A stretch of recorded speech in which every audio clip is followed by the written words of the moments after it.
சங்கீதம் 139 24வது வசனம். ஹல்லேலூயா. கர்த்தர் நம்மோடு பேசுவாராக. ஆமென். கர்த்தருடைய வார்த்தைகள் ஆமென்றும் ஆமென் என்றும் இருக்கிறது. ஹல்லேலூயா. அவர் நம்மை வழிநடத்தி செல்கிறவர். ஹல்லேலூயா. கர்த்தர் நல்லவராகவே இருக்கிறார். ஹல்லேலூயா. இந்த வசனத்தை வாசிக்கிறேன், கவனியுங்கள். வேதனை உண்டாக்கும் வழி என்னிடத்தில் உண்டோ என்று பார்த்து நித்திய வழியிலே என்னை நடத்தும். ஹல்லேலூயா.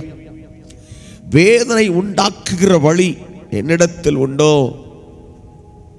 இங்கே இந்த சங்கீதம் தாவீதின் சங்கீதம் என்று எழுதியிருக்கிறது. தாவீது இந்த சங்கீதத்தை பாடினதாக. இவனுடைய இருதயம் தேவனிடத்தில் எப்படி இருக்கிறது என்று பாருங்கள். வேதனையை உண்டாக்குகிற வழி என்னிடத்தில் இருக்கிறதோ என்று ஆண்டவர்கிட்ட கேட்கிறோம். ஆண்டவரே, எவ்வளவு ஒரு பெரிய ஒரு விசுவாசம் பாருங்களேன்.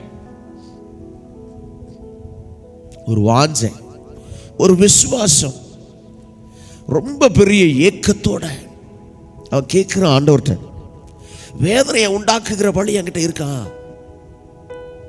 வேதனையை உண்டாக்குகிற வழி என்கிட்ட இருக்கா அப்படின்னு பார்த்து, நித்திய வழி, நித்திய வழி அதுல நடத்துங்க ஆண்டவரே அப்படின்னு சொல்லி அவன் தேவனிடத்தில் அதை கேட்கிறான்.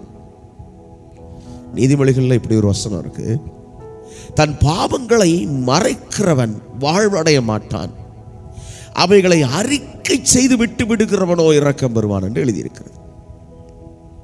பாவங்களை மறைக்க கூடாது, அதுதான் அந்த வார்த்தை.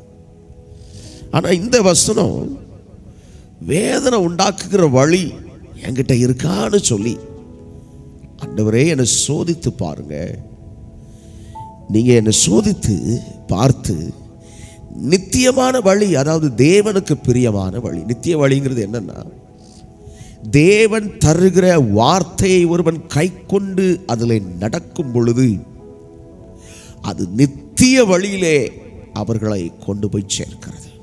ஹல்லேலூயா. எனக்கு அன்பான தேவ பிள்ளைகளே, நாம் எப்படி இருக்கிறோம்? தற்பரிசோதனை செய்ய வேண்டியதன் அவசியம் எவ்வளவா இருக்கிறதுன்னு பாருங்கள். அதுவும் இந்த நாட்கள் நம்முடைய கிறிஸ்தவ மக்கள் அநேக சபைகள் அனுசரிக்கிற ஒரு காரியம் என்னது? இந்த லெந்து நாட்கள். இந்த காலங்களிலே பொதுவாக தங்களை தற்பரிசோதனை செய்து கொள்ள வேண்டிய காலம். சிலர் சடங்காச்சாரமா என்ன செஞ்சிருவாங்க, இந்த காலங்களில் நாங்கள் நான்வெஜ் சாப்பிட மாட்டோம், சில பெண்கள்னா பூ வைக்க மாட்டோம், சிலர் சொல்லுவாங்க நாங்கள் என்னது சுய விருப்பாக நாங்கள் என்ன செய்ய போகிறோம், ஒரு காணிக்கை வைக்க போகிறோம். இப்படி ஒவ்வொரு விஷயத்தை கடைபிடிப்பாங்க. சிலர் ஒருவேளை அந்த ட்ரிங்க் பண்ணுற பழக்கம் இருக்கிறவங்களா இருந்தாங்கன்னா, குடிப்பழக்கம், அப்படிப்பட்டவங்க இந்த 40 நாள் அது தொடமாட்டேன் அப்படின்னு சொல்லுவாங்க. சில உண்டு அப்படிங்கிற மாதிரி. ஆனால் வேதம் இந்த 40 நாளுக்கு மட்டும் இதை செய்யும்படி சொல்லவில்லை.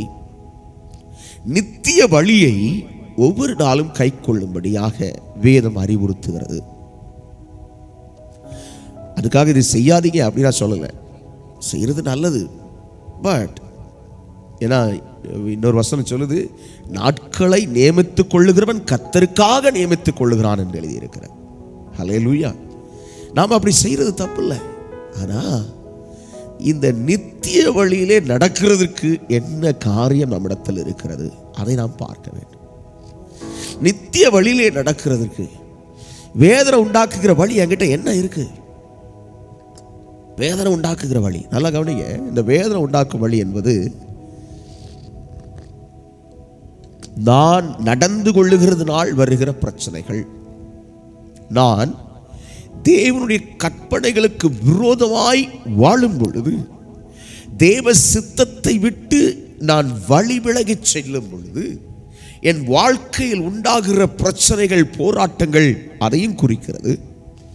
இன்னொன்று, இந்த வசனத்தை கொஞ்சம் ஆழமாக கவனிச்சோன்னா, இந்த உலக வாழ்க்கைக்கு பின்பதாக நித்திய ஜீவனாகிய கிருபையை தேவன் வைத்திருக்கிறார். நான் அதை அடையக்கூடாமல் எனக்குள்ளே நான் நித்திய நரகத்துக்கு போயிடக்கூடாது. வேதனை உண்டாக்குற வழி, நித்திய ஆக்கினைக்குள்ள போயிடக்கூடாது. அது ஒரு வேதனையை உண்டாக்குகிற வழி. அந்த பாதையில் நான் நடந்துடக்கூடாது அப்படிங்கிறத ரொம்ப வாஞ்சையோடு இந்த மனுஷன் எழுதியிருக்கிறத பார்க்க முடியும். எனக்கு அன்பானவர்களே, கரிசனை, அதாவது மற்றவர்கள் மேல் கரிசனையாக இருக்கிறது அது ரொம்ப அவசியம். அதே சமயத்தில் நம்முடைய ஆத்மா மேலும் நாம் என்ன செய்யணும்? கரிசனையாக இருக்கணும். அல்லேலூயா. தேவன் அதை நம்மிடத்தில் விரும்புகிறார். அது எப்படி ஐயா நம்முடைய ஆத்மா மேல கரிசனையாக இருக்கிறது? பின்னாட்கள் என்ன சம்பவிக்க போகுது? இயேசு அதிகமாக பேசுனது பரலோகத்தையும் நரகத்தையும் குறித்து பேசுகிறார். அங்கே அவர்கள் புழு சாகாமல் இருக்கும் அப்படின்னு சொல்றார். நீ வசனத்தை கை கொள்ளாதனால நீ முழுசா நரகத்துக்குள்ள போறதை விட ஒற்றை கண்ணனாக பரலோகத்தில் பிரவேசிக்கலாம், ஒற்றை கையுடையவனாக பரலோகத்தில் பிரவேசிக்கலாம் என்று ஆண்டவர் அதிலே பேசுகிறதை பார்க்கலாம். அப்போ என்னை வேதனைக்குள்ளே தள்ளுகிற ஒரு வழி இருக்கிறது. வழி, பாதை. அந்த பாதையிலே நான் நடக்கக்கூடாது. அல்லேலூயா. வேதத்தில் பாதைகளை குறித்து சொல்வது பெரும் பாதையான வழி இருக்கிறது என்று எழுதியிருக்கிறது. அங்கே அநேகர் செல்லுகிறார்கள் என்று வேதம் சொல்லுகிறது. அகன்ற அந்த விசாலமான பாதையிலே கடந்து போகிறார்கள். ஆனால் ஜீவனுக்கு போகும் வாசல் குறுகளாயிருக்கிறது என்று எழுதியிருக்கிறது. அதில் பிரவேசிக்கிறவர்கள் சிலராயிருக்கிறார்கள் என்று சொல்லுகிறது வசனம். அன்பானவர்களே, நாம் கர்த்தரை அறிந்திருக்கிறோம் என்று சொல்லும் பொழுது நாம் வேதத்தின் வழியிலே நடக்க, நல்லா கவனிங்க, ஒருவன் இருளில் இருக்க விரும்புகிறது இல்லை இல்லையா? ஒரு வெளிச்சம் தேவைப்படுகிறது. சங்கீதக்காரன் அடிக்கடி சொல்லும் போது அவைகளின் பாதைக்கு தீபமும் வெளிச்சமாக இருக்கிறது என்று வேத வசனத்தை பேசுகிறார். அல்லேலூயா. அப்ப நான் ஒரு வசனத்தை கைக்குள்ள ஆரம்பிக்கும் பொழுது அது எனக்கு ஒரு வெளிச்சத்தை கொடுக்கிறது. அல்லேலூயா.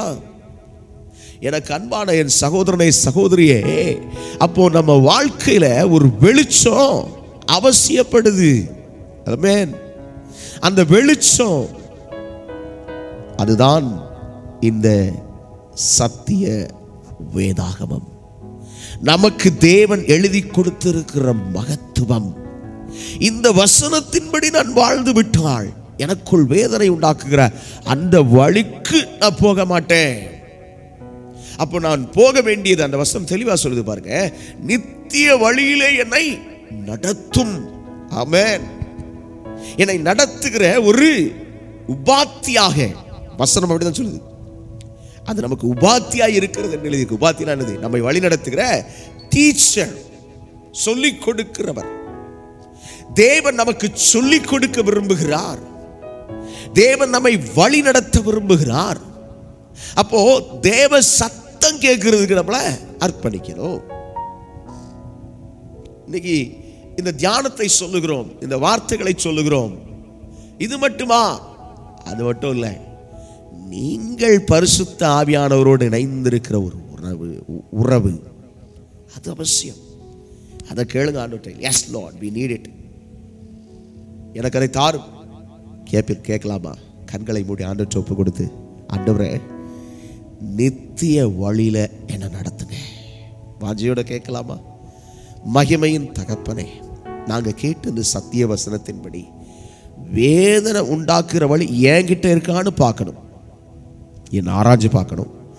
வேதனை உண்டாக்குற வழினா என்ன? தேவனுடைய வார்த்தையை விட்டு நான் விலகி போறதுனால எனக்கு கிடைக்கிற பலன், அதுக்குள்ள நான் போயிடக்கூடாது. ஆண்டவரே நித்தியமான வழியில என்ன நடத்துங்க. தெய்வமே, தன்னை அர்ப்பணிக்கிற ஒவ்வொரு பிள்ளைகளையும் கர்த்தர் நீர் பலப்படுத்தி இந்த வேதனை உண்டாக்குகிற இந்த வழிகளை விட்டு பிள்ளைகளை விலக்கி சத்தியத்தை அறிகிற அறிவையும் தேவனை தேடுகிற இருதயத்தையும் பிள்ளைகளுக்குள்ளே தந்து ஆசீர்வதியும். தேவ நாமம் மகிமைப்படுவதாக. பிதாவாகிய தேவனுடைய அன்பும் கர்த்தராகிய இயேசு கிறிஸ்துவின் கிருபையும் பரிசுத்த ஆவியானவருடைய அந்யோன்ய வழிநடத்தலும் பாதுகாப்பும் அரவணைப்பும் உங்கள் யாவரோடும் இருப்பதாக. ஆமென், ஆமென், ஆமென். Praise the Lord.